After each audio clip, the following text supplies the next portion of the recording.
بسم اللہ الرحمن الرحیم۔ حضرت جبرائیل علیہ الصلوۃ والسلام انتہائی عظیم المرتبت فرشتے ہیں۔ یہ جب بھی حضور صلی اللہ علیہ وسلم کی خدمت میں آتے تھے تو ایک معمولی سے غلام کی مانند اجازت لے کر آیا کرتے تھے۔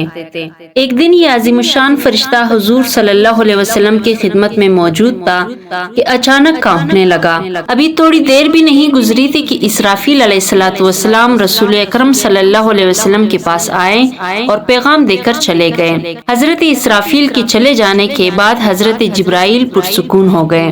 حضور صلی اللہ علیہ وسلم نے حضرت جبرائیل سے پوچھا، تمہیں کیا ہو گیا تھا اور کیوں کانپ رہے تھے؟ جبرائیل علیہ الصلوۃ والسلام نے جواب دیا، جب میں نے اسرافیل کو آسمان سے زمین کی جانب آتے ہوئے دیکھا تو مجھے خوف محسوس ہوا کہ کہیں قیامت تو نہیں آنے والی ہے، کیونکہ بروز قیامت حضرت اسرافیل بیت المقدس سے سور پھونکیں گے۔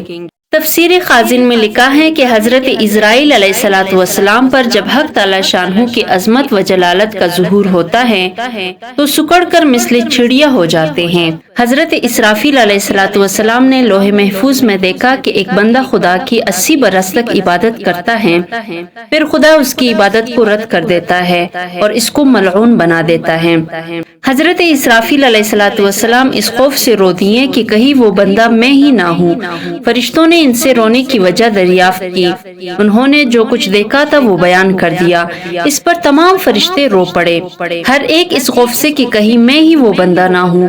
پھر سب کہنے لگے، آؤ عزازیل کے پاس چلے، کیونکہ وہ مستجاب الدعوات ہے، تاکہ وہ ہمارے لیے دعا کرے۔ چنانچہ اس کے پاس گئے اور اس سے ماجرا بیان کیا۔ اس نے کہا، اے اللہ، ان پر آپ غضبناک نہ ہوں۔ اس نے ان سب کے لیے تو دعا مانگی اور اپنے نفس کو بھول گیا، کیونکہ اس نے یوں دعا نہ کی تھی، اے اللہ ہم سب پر غضب نہ کیجیے۔ اور بعض کا قول ہے کہ ابلیس نے جنت کے دروازے پر دیکھا تھا کہ خدا کا ایک مقرب بندے کو ایک حکم ہوتا اور وہ بجا نہیں لاتا۔ ابلیس نے کہا، اے رب، مجھے حکم ہو تو میں اس پر لعنت کروں۔ چنانچہ 1000 برس تک خود ہی اپنے اوپر لعنت کرتا رہا۔ ابلیس کا پہلے آسمان پر اس کا نام عابد تھا، دوسرے پر راکع تھا، تیسرے پر ساجد، چوتھے پر خاشع، پانچویں پر قانت، چھٹے پر مجتہد، ساتویں پر زاہد۔ پھر اس کے بعد اس کا نام ابلیس تھا، کیونکہ وہ خدا کی رحمت سے نا امید تھا۔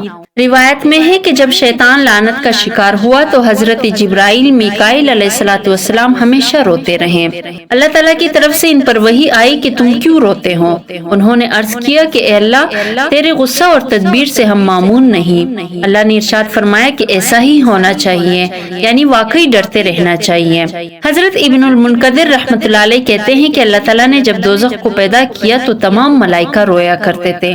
جب اللہ نے انسانوں کو پیدا کیا تب وہ چپ ہوئے، اس لیے کہ وہ سمجھ گئے کہ دوزخ ہماری خاطر پیدا نہیں کی گئی۔ حضور صلی اللہ علیہ وسلم فرماتے ہیں کہ جبریل امین میرے پاس آئے تو خوف خداوندی سے لرزہ و ترسا آتے۔ حضرت انس رضی اللہ تعالیٰ عنہ کہتے ہیں کہ حضور صلی اللہ علیہ وسلم نے حضرت جبرائیل علیہ الصلوۃ والسلام سے فرمایا کہ میکائیل علیہ السلام کو میں نے ہنستے ہوئے نہیں دیکھا۔ انہوں نے کہا کہ جب سے اللہ نے دوزخ کو پیدا کیا ہے تب سے وہ نہیں ہنسے۔ اللہ تعالیٰ نے ان ملائکہ کے متعلق فرمایا ہے، یخافون ربہم من فوقہم ویفعلون ما یؤمرون، وہ اپنے اوپر سے اپنے رب سے ڈرتے ہیں اور جو انہیں حکم ہوتا ہے اس کی تعمیل کرتے ہیں۔ عرش اٹھانے والے فرشتوں کی آنکھوں سے نہروں کی طرح آنسو بہتے ہیں، اور جب وہ سر اوپر اٹھاتے ہیں تو کہتے ہیں تو پاک ہے، جسے تجھ سے ڈرنے کا حق ہے ایسا ڈرا نہیں جاتا۔ تو اللہ تعالیٰ فرماتے ہیں جو میرے نام سے جھوٹی قسمیں اٹھاتے ہیں وہ یہ بات نہیں جانتے۔ حضرت جابر رضی اللہ تعالیٰ عنہ فرماتے ہیں کہ رسول اکرم صلی اللہ علیہ وسلم نے فرمایا، میں نے معراج کی رات جبرائیل علیہ الصلوۃ والسلام کو دیکھا، وہ اللہ کی ڈر کی وجہ سے پرانی مشک کی طرح تھے۔ حضرت جبرائیل علیہ الصلوۃ والسلام نبی کریم صلی اللہ علیہ وسلم کے پاس آئے تو رو رہے تھے۔ آپ نے فرمایا کیوں روتے ہو؟ تو کہا جب سے اللہ نے جہنم کو پیدا کیا ہے اس ڈر سے میرے آنکھیں خشک نہیں ہوئی کہ میں اللہ کی نافرمانی کروں اور مجھے اس میں ڈال دے۔ یزید قاشی نے کہا کہ عرش کے گرد اللہ کے کچھ فرشتے ہیں جن کے آنسو قیامت تک نہروں کی طرح چلیں گے، وہ اس طرح اللہ کی ڈر سے لرزتے ہیں جیسے ہوا ان کو اڑا کر لے جائے گی۔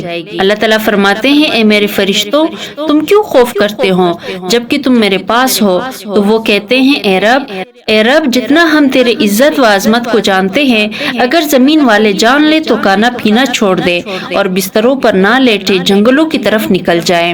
اللہ تعالیٰ کے کچھ فرشتے ہیں کہ جب سے آگ پیدا ہوئی ہے وہ نہیں ہنستے، اس خوف سے کہ کہیں اللہ تعالیٰ ہم پر غصہ ہو کر اسی سے ہم کو عذاب نہ دے۔ حضرت عبداللہ ابن عمر رضی اللہ تعالیٰ عنہ روایت کرتے ہیں کہ میں سرکار دو عالم صلی اللہ علیہ وسلم کے ساتھ باہر نکلا، یہاں تک کہ آپ ایک انصاری کے باغ میں داخل ہو گئے اور کھجوریں چن چن کر کھانے لگے۔ فرمایا اے ابن عمر تم کیوں نہیں کھاتے؟ میں نے عرض کیا یا رسول اللہ مجھے خواہش نہیں۔ فرمایا مجھے تو خواہش ہے، یہ چوتھی صبح ہے کہ میں نے کھانا نہیں کھایا اور نہ مجھے کھانے کی کوئی چیز ملی، حالانکہ اگر میں اپنے پروردگار سے مانگتا تو وہ مجھے روم و فارس کی سلطنت عنایت فرما دیتا۔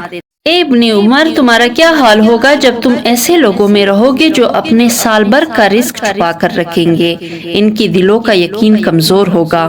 حضرت عبداللہ ابن عمر فرماتے ہیں کہ بخدا ہم وہاں سے ہٹے بھی نہیں تھی کہ یہ آیت نازل ہوئی، وَكَأَيٍّ مِّن دَابَّةٍ لَا تَحْمِلُ رِزْقَهَا اللَّهُ يَرْزُقُهَا وَإِيَّاكُمْ وَهُوَ السَّمِيعُ الْعَلِيمُ۔ اور بہت سے جانور ایسے ہیں جو اپنی غذا اٹھا کر نہیں رکھتے، اللہ ہی ان کو روزی پہنچاتا ہے اور تم کو بھی، اور وہ سب کچھ سنتا ہے اور سب کچھ جانتا ہے۔ سرکار دو عالم صلی اللہ علیہ وسلم نے ارشاد فرمایا کہ اللہ تعالیٰ نے تمہیں مال ذخیرہ کرنے اور شہوات کی اتباع کرنے کا حکم نہیں دیا۔